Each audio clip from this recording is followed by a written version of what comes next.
partir de agora, quem for tirar carteira de habilitação categoria B terá primeiro que dirigir no mundo virtual. A simulação é acompanhada por um instrutor de trânsito. O procedimento é igualzinho ao convencional. Gisele já aprendeu muito, sem nunca ter dirigido de verdade. Aqui eu consigo aprender o controle da embreagem, a marcha no tempo certo, passar no tempo correto. Os dispositivos de segurança, como colocar o retrovisor corretamente. Observando a Gisele, deu vontade de fazer o teste. A sensação é como se estivesse realmente dirigindo na rua, num trânsito normal. Se acertar tudo, vai passear, viu? Ei, se acertar tudo, vai passear. Se errar, não vai. Tem que acertar tudo, viu? Tudo. Eita. Vai lá, Evandro. Vai, Evandro. Falta só mais um, vai. Se acertar, vai passear. Se acertar, vai passear. Ei, não acertar não. Ei!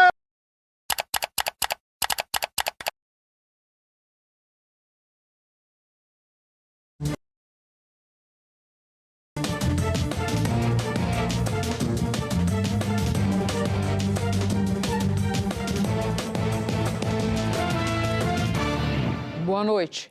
Um dia depois do anúncio da eliminação do líder do Hamas, que arquitetou o massacre de 7 de outubro do ano passado, bombardeios de Israel mataram 62 palestinos na faixa de Gaza. A sexta-feira teve ainda ataques aéreos no sul do Líbano, onde ficam bases de outro grupo inimigo de Israel financiado pelo Irã, o Hezbollah. Tudo na contramão da expectativa de que a morte de Yahya Sinwar abra caminho para um cessar-fogo em Gaza. Hoje, o secretário-geral da ONU renovou esse apelo. Você vai ver também a busca pelos suspeitos de atirar com fuzil no prefeito e candidato à reeleição de Taboão da Serra, na região metropolitana de São Paulo. Também vamos mostrar que, apesar da alta na geração de energia limpa no Brasil, falta investimento em transmissão. Como foi a estreia do filme Ainda Estou Aqui, de Walter Salles, na Mostra de Cinema de São Paulo. Jogos que vão definir os finalistas da Copa do Brasil. Amanhã tem Vasco e Atlético Mineiro e no domingo, Corinthians e Flamengo. No Brasileirão, o líder Botafogo cede empate ao Criciúma e pode ver diminuir a sua vantagem sobre o Palmeiras. Tudo isso e mais agora no JG.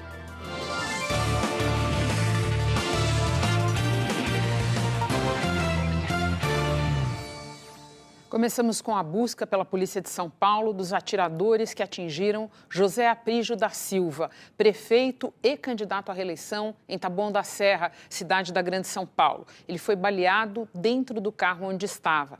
Ao vivo, quem tem as informações para nós é a Patrícia Falkowski. Boa noite, Patrícia.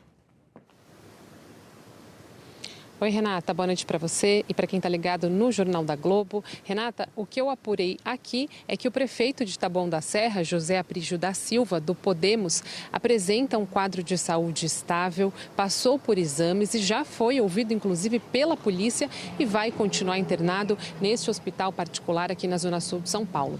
Segundo informações da assessoria dele, o candidato à reeleição de Taboão da Serra foi baleado hoje à tarde na principal avenida lá em Taboão. Ele estava dentro do carro quando um outro carro se aproximou e disparou várias vezes contra o veículo do candidato. A Polícia Civil disse que os tiros foram de fuzil. O carro em que estava José Aprígio da Silva é blindado, mas mesmo assim as balas atravessaram e o atingiram. Investigadores da Polícia Federal também estiveram aqui no hospital para conversar com o candidato. Até o momento, ninguém foi preso. E no fim da tarde, um carro foi encontrado queimado no Rodoanel, na região de Osasco. A Polícia Civil diz que este pode ser o carro que foi usado pelos suspeitos de balear o prefeito. O delegado da Polícia Civil disse que as circunstâncias e motivações desse crime estão sendo investigadas.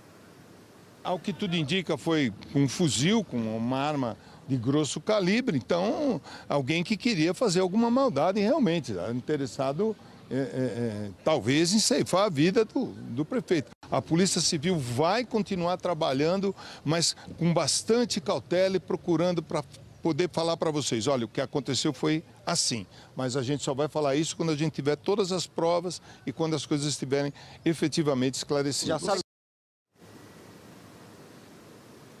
A Aprígio disputa a reeleição contra o candidato engenheiro Daniel, do União Brasil, que, em nota, pediu orações para o concorrente. Já a presidente nacional do Podemos, Renata Abreu, disse que o partido repudia qualquer forma de violência e reafirma o compromisso com o respeito à democracia e o diálogo.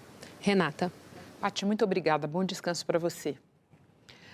Na Bahia, um estudante matou 3 colegas a tiros dentro da escola e em seguida se matou. Testemunhas contaram que o caso aconteceu em uma sala de aula por volta das 4 da tarde. A Escola Municipal Dom Pedro I fica no povoado Serra dos Correias, na cidade de Heliópolis, a mais de 320 quilômetros ao norte de Salvador, quase na divisa com Sergipe. Heliópolis é uma cidade pequena com cerca de 12.300 habitantes. 3 estudantes do 9º ano, todos com 15 anos de idade, foram atingidos pelos tiros. Adriele Vitória Silva Ferreira, Fernanda Souza Gama e Jonathan Gama dos Santos. O atirador de 14 anos também era aluno da escola. Ele teria usado um revólver calibre 38 e se matou em seguida. Ninguém mais ficou ferido. A Polícia Civil investiga as circunstâncias do crime. A Secretaria de Segurança Pública da Bahia lamentou as mortes e disse que as polícias militar, civil e técnica foram ao colégio para preservar o local, fazer perícia e remover os 4 corpos. O governador do estado, Jerônimo Rodrigues, também lamentou a situação e determinou a apuração imediata do caso. A Prefeitura de Heliópolis disse que já adotou todas as medidas necessárias de assistência, segurança e apoio psicológico para amparar a comunidade escolar. E no Rio de Janeiro, uma menina de 3 anos está internada em estado gravíssimo depois de ser atingida por uma bala na cabeça. A criança estava no colo da mãe quando tudo aconteceu. Ao vivo, quem atualiza a situação para a gente é o Edivaldo Dondossola. Boa noite, Dondossola.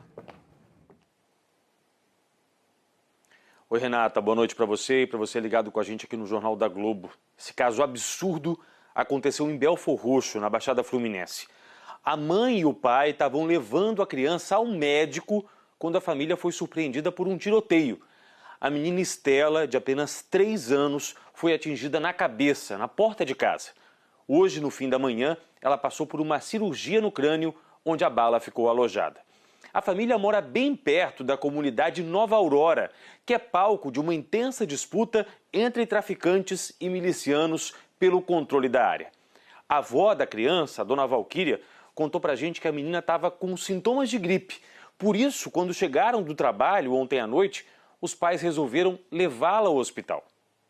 Ela estava muito resfriada.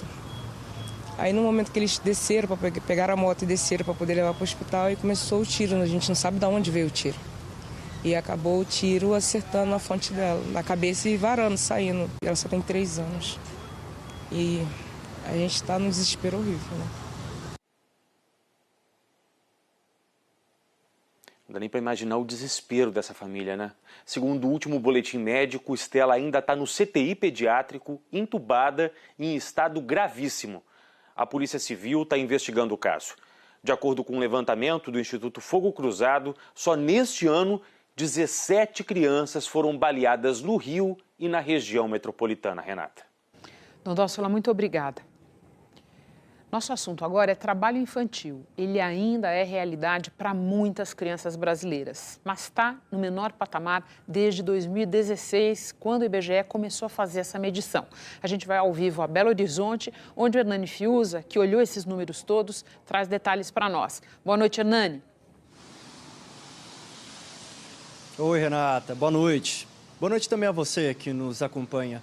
O número de crianças e adolescentes de 5 a 17 anos que trabalhavam no ano passado foi de 1.600.000, ou seja, 4,2% do total.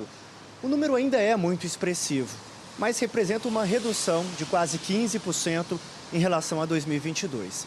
Para o economista da FGV-EASP, Renan Pieri, a melhora da economia e o incremento de programas sociais ajudaram nessa redução. Desde o pós-pandemia, se a gente considerar ali a partir de 2022, o Brasil vem numa recuperação econômica muito forte, com o crescimento do PIB, mais empregos sendo gerados, aumento dos salários, né? E também a expansão dos programas de transferência de renda, principalmente o Bolsa Família. Então, tudo isso junto, né, mais empregos, renda mais alta e o Bolsa Família, faz com que as famílias não fiquem numa situação de vulnerabilidade tão grande a ponto de ter que colocar as suas crianças para trabalhar. A PNAD Contínua também traçou um perfil das crianças e desses adolescentes que trabalham. Pelo menos 6 a cada 10 eram pretos ou pardos.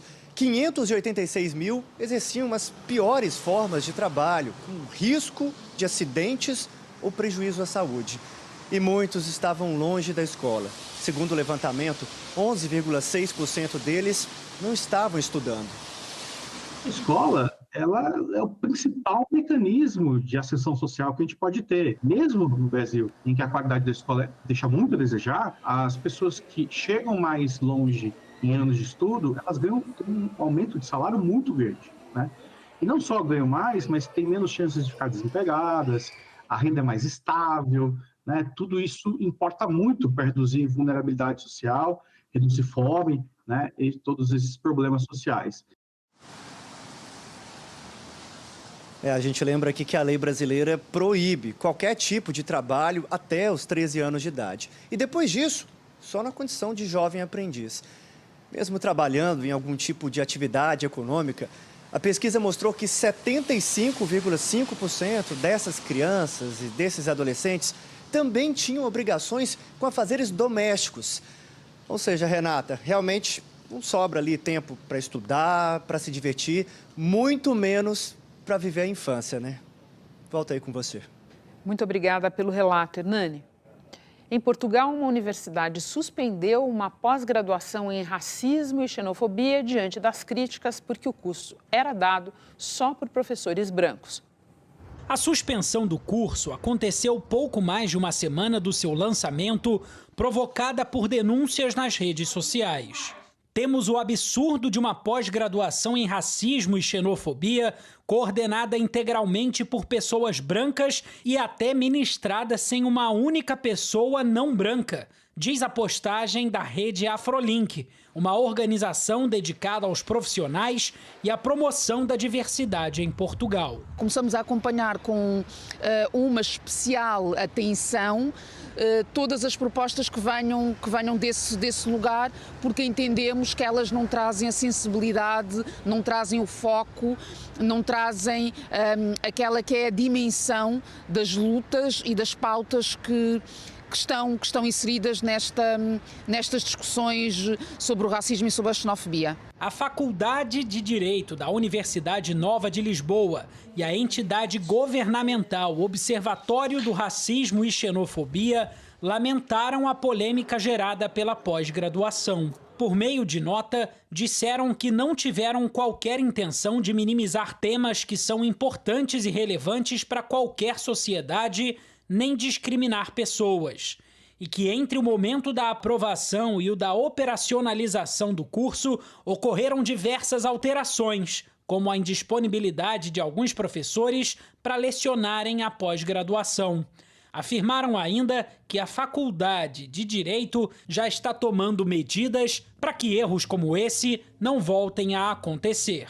Não seria surpreendente para mim que não tivesse acontecido nada, mas antes da suspensão do curso, houve a remoção da página onde a formação era anunciada. Portanto, o que o Observatório fez no primeiro momento foi fingir que nada tinha acontecido. O governo aqui de Portugal só criou um plano de combate ao racismo e à discriminação em 2021. E o observatório foi aberto no ano passado através de um projeto acadêmico em parceria com a Faculdade de Direito. Depois da suspensão temporária, a direção da universidade ainda não tem planos para o relançamento do curso. Agora vamos falar de Oriente Médio, onde 62 palestinos morreram só nesta sexta-feira em bombardeios de Israel na faixa de Gaza. O secretário-geral das Nações Unidas pediu cessar-fogo imediato no território depois da eliminação do líder do Hamas, que planejou o atentado contra Israel em outubro do ano passado. A declaração de Antônio Guterres vai na linha do que disseram vários líderes mundiais, ocidentais e do governo dos Estados Unidos, principal aliado de Israel. Ao vivo, o Jorge Pontual traz informações para nós de Nova York. Boa noite, Pontual. Boa noite, Renata. Boa noite a todos. A Casa Branca viu a morte do chefe do Hamas como uma oportunidade de parar a guerra. O secretário de Defesa, Lloyd Austin, reiterou os pedidos de um cessar-fogo na faixa de Gaza e da libertação dos reféns, após a morte de Yahya Sinwar. Austin, que está no encontro da OTAN em Bruxelas, disse que estamos diante de oportunidade extraordinária para alcançar um cessar-fogo duradouro e acelerar a ajuda humanitária para Gaza. O porta-voz da Casa Branca, John Kirby, afirmou que Sinwar era o principal obstáculo para assegurar um cessar-fogo em Gaza e que sua morte cria um ponto de inflexão que pode acelerar as negociações. Nesta sexta-feira, o primeiro-ministro israelense Benjamin Netanyahu convocou o gabinete de guerra para analisar a situação e a possibilidade de um acordo com Hamas que devolva os reféns e pare a guerra. Mas ele não fez nenhuma promessa. E se alguém acreditou que a morte do líder do Hamas poderia arrefecer a ofensiva israelense na faixa de Gaza, se enganou. Uma onda de ataques aéreos provocou 62 mortes só nesta sexta-feira em Gaza. Os combates mais intensos ocorreram em Jabalia, o maior dos 8 campos de refugiados históricos de Gaza, onde forças israelenses e militantes do Hamas se enfrentaram ferozmente nas últimas semanas. O comando militar israelense anunciou o envio de mais tropas para a região. A Organização para a Libertação da Palestina, vista internacionalmente como a única representante legítima do povo palestino, pediu unidade entre todas as facções após a morte de Sinwar. Em uma declaração na sexta-feira, a OLP expressou condolências pelo que chamou de martírio do líder do Hamas. Em Khan Yunis, na faixa de Gaza, palestinos fizeram um funeral simbólico para Sinwar. No Líbano, a sexta-feira foi de fortes ataques aéreos israelenses a várias cidades do sul, principalmente em Ansar, que tem pouco mais de 30 mil habitantes. O Ministério da Saúde libanês diz que os ataques israelenses já deixaram mais de 100 mil feridos e que o país precisa de ajuda internacional para fazer o atendimento médico. Para discutir as guerras no Oriente Médio e na Ucrânia, os líderes dos governos da Alemanha, França, Reino Unido e Estados Unidos se reuniram em Berlim. O anfitrião tentou apontar um caminho, mas a verdade é que nenhum deles sabe onde isso vai dar. Olaf Scholz, Emmanuel Macron, Keir Starmer e Joe Biden não fizeram uma conferência de imprensa conjunta, mas no comunicado final apelaram pelo fim da guerra em Gaza. O texto diz que um cessar-fogo é uma necessidade imediata e que a morte do responsável pelo ataque bárbaro a Israel, no dia 7 de outubro do ano passado, abre caminho para chegar a esse objetivo. Eles também reiteraram o apoio à Ucrânia. Keir Starmer disse que o inverno que se aproxima vai ser muito difícil para os ucranianos, mas que a Aliança Ocidental está unida e que vai dar todo o apoio possível, o tempo que for necessário. Scholz disse que Vladimir Putin cometeu um grave erro de cálculo ao invadir o país. O primeiro-ministro também anunciou o aumento dos gastos militares da Alemanha para 2% do PIB, uma antiga reivindicação americana para o país mais rico da Europa e que foi celebrada por Joe Biden. O presidente americano disse que o Irã também foi assunto do encontro e que todos reconheceram que os iranianos são responsáveis por políticas desestabilizadoras no Oriente Médio e por fornecer mísseis e drones à Rússia para serem usados contra a Ucrânia. Na despedida, os 4 líderes exibiram seus melhores sorrisos, que ninguém sabe dizer o quanto vão durar. Cerca de 10 milhões de cubanos estão sem energia elétrica há quase 12 horas. O apagão atingiu 90% da ilha e foi causado por uma falha na maior usina do país. O governo suspendeu o funcionamento de escolas, comércio e todos os serviços não essenciais. Ao longo desta semana, várias regiões já tinham ficado sem luz, especialmente as mais distantes da capital, Havana. Cuba lida com a pior crise econômica em 3 décadas, com escassez de alimentos e remédios. As 2 maiores usinas de energia da ilha estão produzindo abaixo da capacidade. As autoridades afirmam que trabalham para restaurar a energia, mas não deram previsão de quando isso vai acontecer. Agora a gente vai a Brasília. Hoje o ministro do Supremo, Flávio Dino, suspendeu a regra instituída pela reforma da Previdência aprovada em 2019, que estipulava a mesma idade mínima de 55 anos para a aposentadoria de policiais, homens e mulheres. Quem detalha para a gente é o Ricardo Abreu. Boa noite, Ricardo. Oi, Renata. Boa noite a você e a todos. O ministro Flávio Dino atendeu a um pedido da Associação dos Delegados de Polícia do Brasil, que apontou injustiça na regra que definia a mesma idade de aposentadoria para agentes de ambos os sexos. Dino decidiu que, assim como acontece na regra geral da Previdência, as mulheres policiais podem se aposentar 3 anos antes, ou seja, a partir dos 52 anos de idade. Isso vai valer até que o Congresso edite uma nova norma sobre o assunto. A decisão do ministro é individual e ainda vai ser levada ao plenário virtual do Supremo no dia 1º de novembro para que os demais ministros do STF avaliem.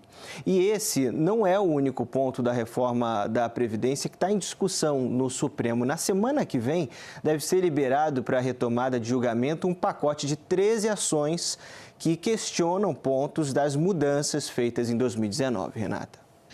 Quero te ouvir ainda, Ricardo, sobre outro tema relacionado ao Supremo. O tribunal formou maioria para impedir as visitas consideradas, as revistas, consideradas vexatórias em presídios. Isso, Renata. O STF já tem maioria de 6 votos para proibir que é aquele modelo de revista em que o visitante precisa ficar parcialmente ou totalmente nu, exposto para a observação de agentes penitenciários. O julgamento desse caso começou em 2020, tinha sido interrompido em maio desse ano, depois de um pedido de vista do ministro Cristiano Zanin. Hoje, o ministro Zanin seguiu o voto do relator, ministro Edson Fachin, e garantiu maioria para proibir a revista íntima vexatória. Também há maioria para que provas obtidas a partir dessa prática não sejam aceitas em processos penais. A maioria dos ministros também decidiu dar um prazo de 2 anos para que os estados comprem e instalem os equipamentos para serem usados nas revistas pessoais, como scanners corporais, esteiras de raio-x e também portais detectores de metais. E o ministro Zanin defendeu também no voto dele que durante esse prazo sejam permitidas apenas revistas não vexatórias. 5 ministros ainda precisam votar e não há data prevista para a conclusão do julgamento. Lembrando que essa decisão do Supremo vai ter repercussão geral, ou seja, deve ser aplicada em todas as instâncias da Justiça, Renata. Ricardo, muito obrigada. Bom fim de semana para você. Ainda hoje a gente vai mostrar como o Vasco, Atlético Mineiro, Corinthians e Flamengo chegam para a partida decisiva das semifinais da Copa do Brasil.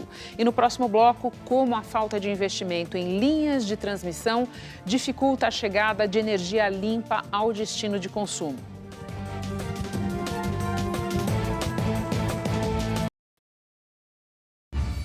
JG de volta com os números de uma das disputas mais quentes dentre as capitais onde haverá segundo turno no próximo dia 27.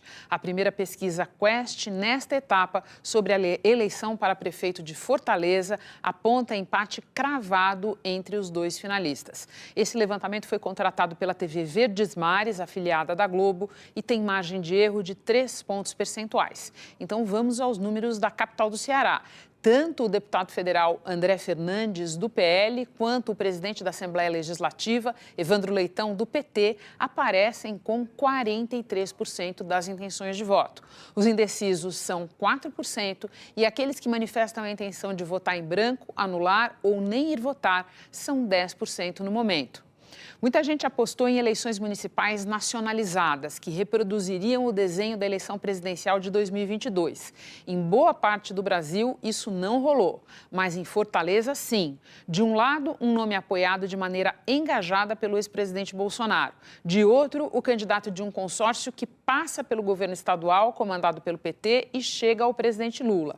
Vale a pena acompanhar essa disputa, não só porque ela está muito embolada, mas porque cada um dos 2 desfechos possíveis terá significado importante. Se der Evandro Leitão, será individualmente a maior vitória do PT este ano, dando uma bela melhorada na resenha eleitoral do partido, que no primeiro turno foi bem fraca. E se der André Fernandes, será uma conquista do bolsonarismo puro sangue, sem necessidade de ajuda do Centrão e na casa do adversário.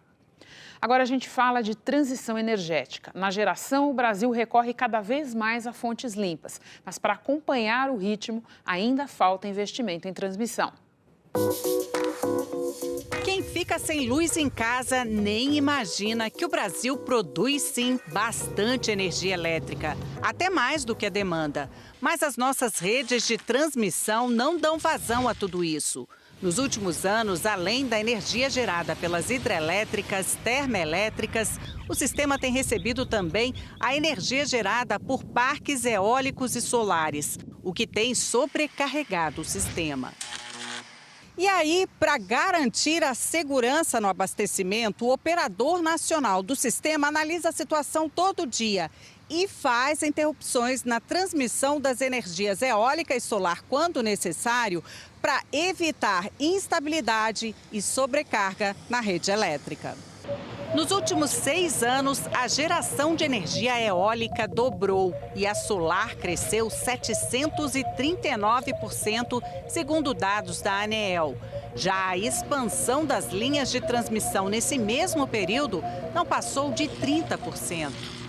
Esse descompasso limita o escoamento da energia produzida e pode afetar a quantidade de energia que poderia ser vendida, inclusive no chamado Mercado Livre, onde consumidores como, por exemplo, indústrias, shoppings, condomínios residenciais e padarias escolhem a quantidade e de quem comprar energia.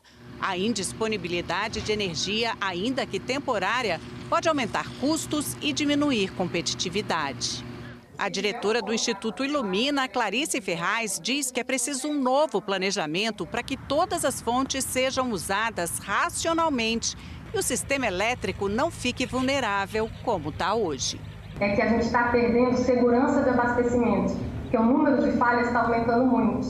A integração dessas fontes variáveis requer uma série de novos equipamentos, requer uma rede que tenha a manutenção adequada, e nada disso vem ocorrendo. Estamos sendo expostos a cada dia mais ao uso ineficiente do sistema e a mais apagão.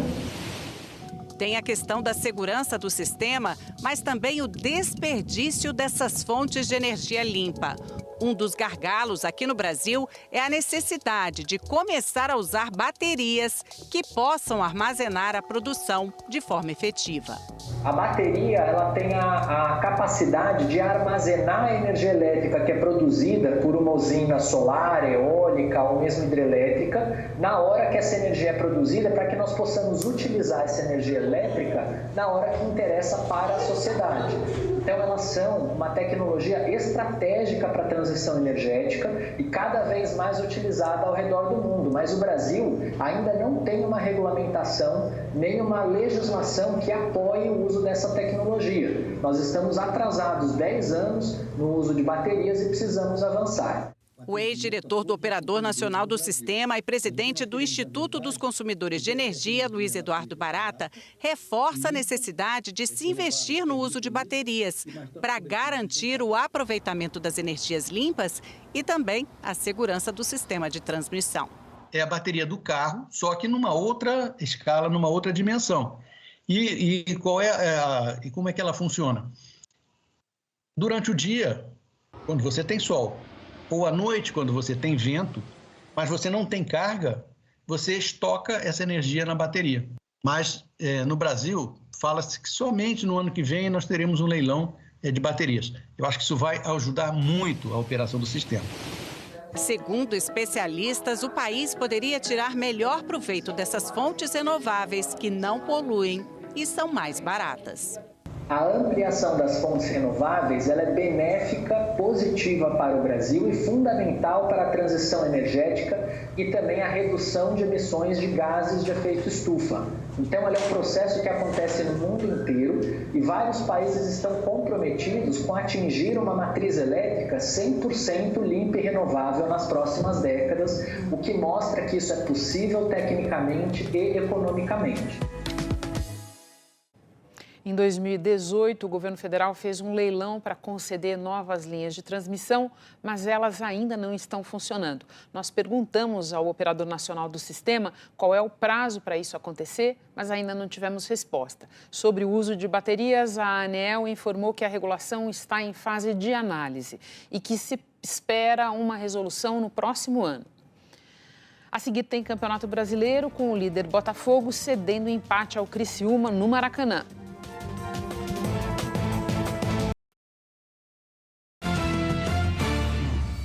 Hora do Esporte, hoje com a Gabriela Ribeiro. Seja muito bem-vinda, Gabi. Tudo bem, Renata? Um prazer estar aqui com vocês. Boa noite para todo mundo. Bom, vamos começar então pelos 3 jogos desta noite pelo Brasileirão. É isso, foi uma noite de empates, né? Como a gente pode ver aí nos resultados nessa 30ª rodada. Alguns com gol, outros nem isso. Isso, do Campeonato Brasileiro. A gente começa, o Atlético Goianiense e o Cuiabá, a gente começa falando porque foi 0-0, não temos gols para mostrar desse jogo. Mas o líder Botafogo empatou com o Criciúma e foi um jogo que a emoção ficou pro fim, viu?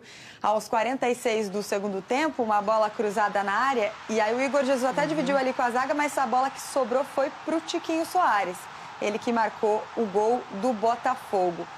Já eram os acréscimos e 2 minutos depois, aos 48, a bola na área do outro lado, o Felipe Viseu de cabeça empatou a partida 1-1. O Botafogo continua na liderança com 61 pontos, 4 à frente do Palmeiras.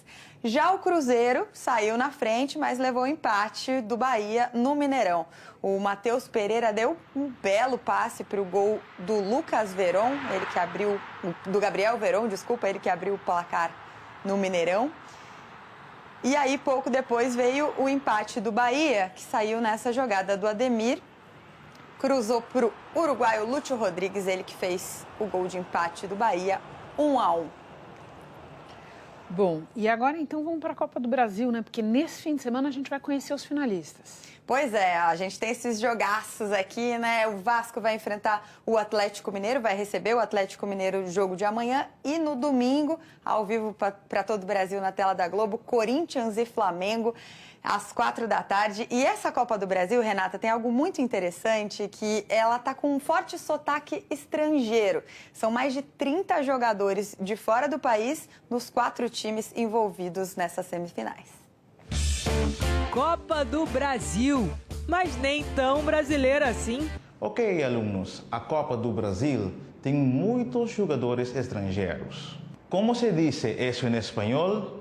La Copa Brasileira tiene muchos jugadores extranjeros. Entonces, hablar espanhol no es un problema, ¿verdad? É verdade, entre os 4 times que disputam as semifinais da Copa do Brasil, há 34 jogadores estrangeiros. A grande maioria deles é da América do Sul. Então, falar espanhol não é nenhuma novidade para as equipes. Não falo português como eu me gostaria. Eu gostaria de falar melhor português, mas o importante é que nos entendemos. E eles também me compreendem a mim. O Atlético Mineiro tem 9 estrangeiros no elenco, mesmo número do Vasco, adversário nessa decisão. Na outra semifinal, também empate, 8 estrangeiros no Corinthians e 8 no Flamengo. A gente tem nomes nesses 4 times que já deixaram marcas nos clubes, marcas com títulos, marcas com gols e até com a presença mesmo, com a questão da idolatria. O uruguaio Arrascaeta é um dos jogadores mais importantes do Flamengo. Entre os muitos títulos, já ganhou uma Copa do Brasil pelo time carioca e vai estar em campo domingo contra o Corinthians. Já a história do Rodrigo Garro no Corinthians é mais recente. Começou esse ano, mas o argentino já é um dos principais pilares da equipe. Sinto que essa energia, essa gana de querer fazer as coisas bem me ajudam a ter essa conexão com os torcedores e com os meus companheiros, que também sabem que somos uma grande família. Somos uma grande família. Corinthians e Flamengo, Vasco e Atlético Mineiro. Desses 2 confrontos vão sair os finalistas.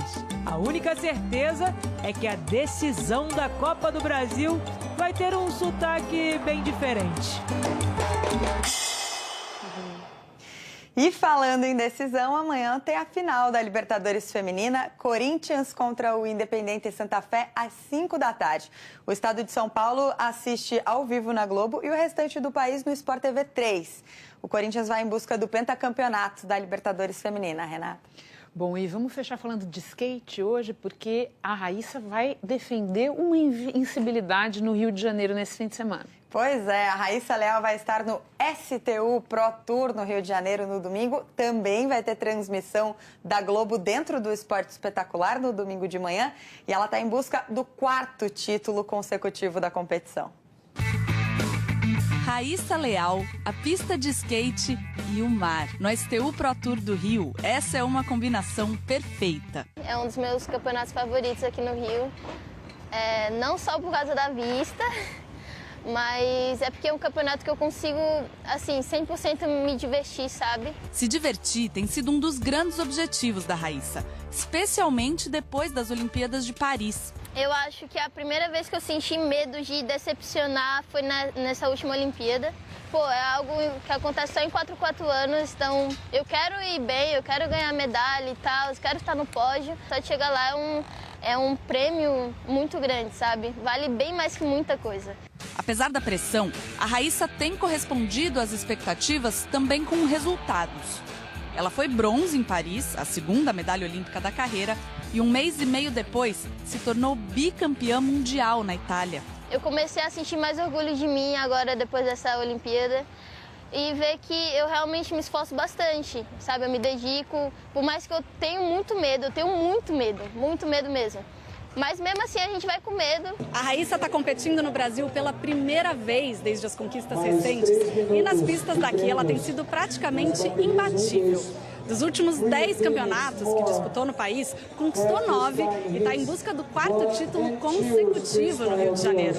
Mas o que ela quer mesmo é colocar em prática as novas lições que tem aprendido. Tenho medalha olímpica, tenho alguns Street League, tenho STU, mas o que importa mesmo é a gente vir aqui se divertir. Então eu não sou muito de contar título, eu quero só chegar aqui e me divertir e é isso, fazer o meu melhor. A gente tem medo, mas mesmo assim a gente vai. Maior lição, né, Gabi? Já fica a lição pra gente, né? Mais que tudo. Gabi, muito obrigada. Volte outras vezes, é sempre um prazer. Obrigada, bom fim de semana para todo mundo. No próximo bloco, o filme Ainda Estou Aqui, de Walter Salles, tem a sua estreia na Mostra Internacional de Cinema de São Paulo.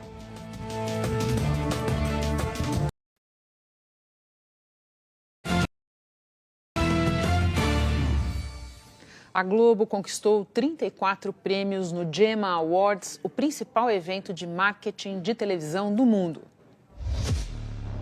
A área de promoções da TV Globo levou 5 troféus de ouro e 1 de prata na premiação global. Entre os ouros estão a chamada de divulgação do filme O Som do Silêncio.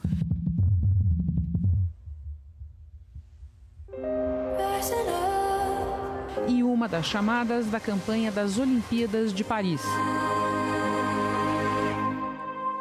Ele olha com encantamento para ela. Eles se beijam. O time de marketing dos produtos digitais conquistou 2 bronzes na premiação global, com o trailer sem imagem para divulgar a novela Todas as Flores. E com ligações nunca atendidas, Boate Kiss, a tragédia de Santa Maria. Com destaques que incluem a estreia no Brasil de Ainda Estou Aqui, de Walter Salles, começou a vasta programação da Mostra Internacional de Cinema de São Paulo. 3D. São 415 filmes de 82 países. Tudo isso vai ser apresentado em 29 salas de cinema, além de vários outros espaços culturais espalhados por São Paulo. Tem filme no Vale do Anhangabaú, tem filme na Cinemateca, tem filme em tudo que é lugar. E eu sempre recomendo que as pessoas, para elas descobrirem o que elas querem assistir, elas podem ir no site da mostra. Mas também é muito, muito legal você entrar numa sala de cinema e não saber direito o que você vai ver antes e ser surpreendido. A programação da Mostra Internacional reúne vários filmes premiados nos principais festivais do mundo. Veio de Londres para se casar comigo. E dentre as principais atrações dessa edição da Mostra, uma delas em especial é muito, muito esperada pelo público. É o filme Ainda Estou Aqui, dirigido por Walter Salles e estrelado por Fernanda Torres e Selton Mello. O longa foi escolhido pela Academia Brasileira de Cinema para disputar uma vaga no Oscar 2025 na categoria de melhor filme internacional. Ele provoca um sentimento na gente muito fundo, sabe? Diferente. E a gente não fez um filme para viajar o mundo. A gente fez um pequeno filme na Urca, sabe? E que ganhou o mundo por ser tão honesto na sua pequenez. A história se passa no início dos anos 70 e retrata um Brasil que enfrenta o endurecimento da ditadura. Selton interpreta o deputado Rubens Paiva, um homem que desaparece depois de ser levado por militares à paisana. eu tentei imprimir na tela o espírito do Rubens. O que ele exalava, o que ele emanava para esses amigos, para esses familiares, de pessoas que eu vi. Então, eu acho esse trabalho muito espiritual. Fernanda interpreta a Eunice, a mulher que se vê obrigada a se reinventar e a traçar um novo futuro para si e para os filhos, enquanto busca a verdade sobre o destino do marido. Ela era a grande mulher do Rubens, dona de casa. No início do filme ela põe um cafezinho, ela põe as crianças para dormir. Incrível, inteligente, intelectual, mas a morte do Rubens detona nessa mulher a necessidade de virar pai e mãe daquelas crianças. E é uma mulher de uma força e que nunca fez questão de aparecer, coisa que hoje em dia é estranhíssima. E quem assistir ainda curte a participação especial de Fernanda Montenegro. A obra é baseada no livro biográfico de mesmo nome, escrito por Marcelo Rubens Paiva. Durante a estreia mundial no Festival de Veneza, o filme recebeu o prêmio de melhor roteiro. Desde então, tem sido muito aclamado e recebido muitos aplausos. Nós vamos sorrir. Sorriam.